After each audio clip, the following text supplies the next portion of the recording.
রাঙ্গামাটি জেলার নানিয়াচর যাওয়ার পূর্ব সড়কের পাশে নজর পড়ে বিস্তীর্ণ এক কাঁঠাল বাগান। দূর থেকে দেখলেই বোঝা যায় এটি শুধু একটি বাগান নয়, বরং সবুজের মাঝে ঝুলে থাকা হাজারো কাঁঠালের এক অনন্য সমারোহ। বাগান জুড়ে রয়েছে শত শত কাঁঠাল গাছ, আর প্রতিটি গাছেই ঝুলছে অসংখ্য কাঁঠাল। একটি গাছে গড়ে প্রায় 40 থেকে 50টি পর্যন্ত কাঁঠাল ধরেছে।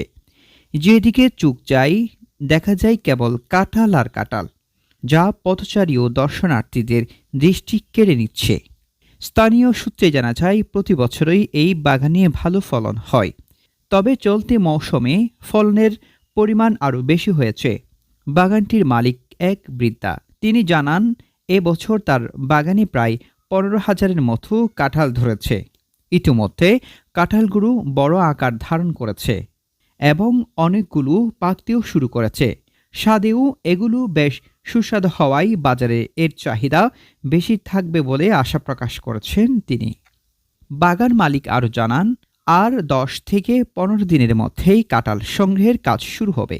এরপর পাইকারিদের মাধ্যমে এসব কাঁঠাল ঢাকাসহ দেশের বিভিন্ন জেলায় পাঠানো হবে।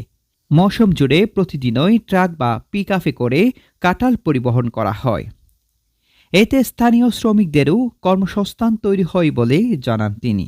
স্থানীয়দের মধ্যে এই কাঁঠাল বাগান শুধু অর্থনৈতিকভাবে গুরুত্বপূর্ণ নয়, বরং প্রাকৃতিক সৌন্দর্যেরও ভরপুর। প্রতিদিন অনেক মানুষ এই সড়ক দিয়ে যাতায়াতের সময় বাগানটি দেখে মুগ্ধ হন। অনেকেই গাড়ি থামিয়ে ছবি তোলেন এবং বাগানটি ঘুরে দেখেন। এলাকাবাসীরা আশা প্রকাশ করেছেন এবছর আবহাওয়া অনুকূলে থাকলে বাগানের কাঁঠাল ভালো দামে বিক্রি হবে। এতে বাগান মালিকের পাশাপাশি স্থানীয় অর্থনীতিতেও ইতিবাচক প্রভাব পড়বে। পাশাপাশি এই ধরনের ফল বাগান এলাকায় কৃষিভিত্তিক উদ্যোগকে আরও উৎসাহিত করবে বলে মনে করছেন সংশ্লিষ্টরা। পার্বত্য রাঙ্গামাটি জেলার নানিয়াচ্ছর ঘুরে তৈবুল ইসলাম।